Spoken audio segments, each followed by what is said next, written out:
महाराष्ट्र विधानसभा चुनाव में महायुति को बम्पर जीत मिली और अकेले बीजेपी ने 148 सीटों पर चुनाव लड़कर 132 सीटें झटक ली।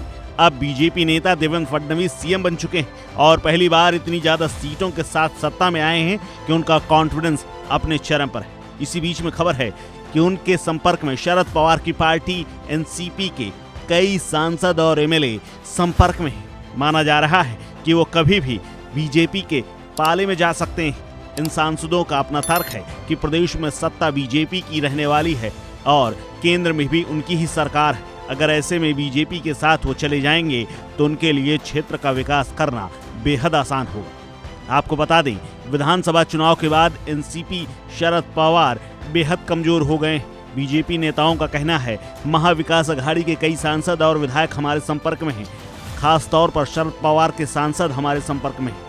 इसके अलावा महागठबंधन के विधायक भी हमारे संपर्क में हैं और उनका यही कहना है कि विकास ही हमारी पहली प्राथमिकता है ताकि राजनीति बनी रहे। इसी तरह सांसदों का भी अपना तर्क है कि कार्यकर्ताओं की ओर से दबाव है कि क्षेत्र में विकास होना चाहिए, वो भी सरकार के सहयोग के बिना नहीं हो सकता।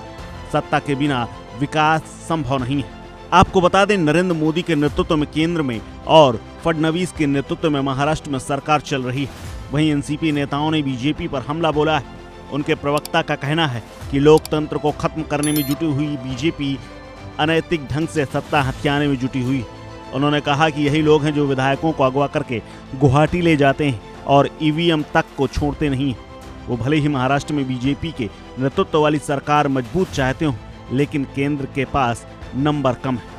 शायद इसीलिए बीजेपी सांसदों को तोड़ना चाहती है, लेकिन वो इनमें से सफल होने वाली नहीं है। आपको बता दें, लोकसभा चुनाव में महाराष्ट्र में बीजेपी को करारा झटका लगा था। ऐसे में एनसीपी से कुछ सांसदों के आने का उनका मजबूत कुनबा होना जरूरी है, लेकिन इससे शरद पवार की पार्टी के वजूद पर भी संकट गहरा गया है, क्योंकि उनके महज 10 विधायक ही जीते हैं।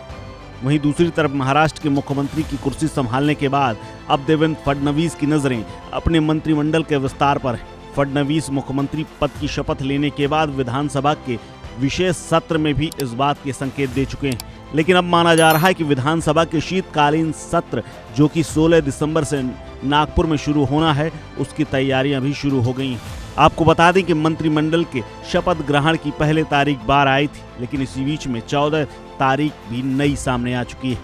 अब देखना है कि खुद सीएम बन चुके देवेंद्र फडणवीस अपने दोनों डिप्टी सीएम के साथ कैसे सरकार और विभागों का बंटवारा और हिस्सेदारी करते हैं, क्योंकि मंत्रिमंडल पर सबकी नजर डटी हुई है और शिंदे गृह मंत्रालय चाहते हैं। उन्हें कैसे मनाया जाएगा, ये देवेंद्र फडणवीस के ऊपर है।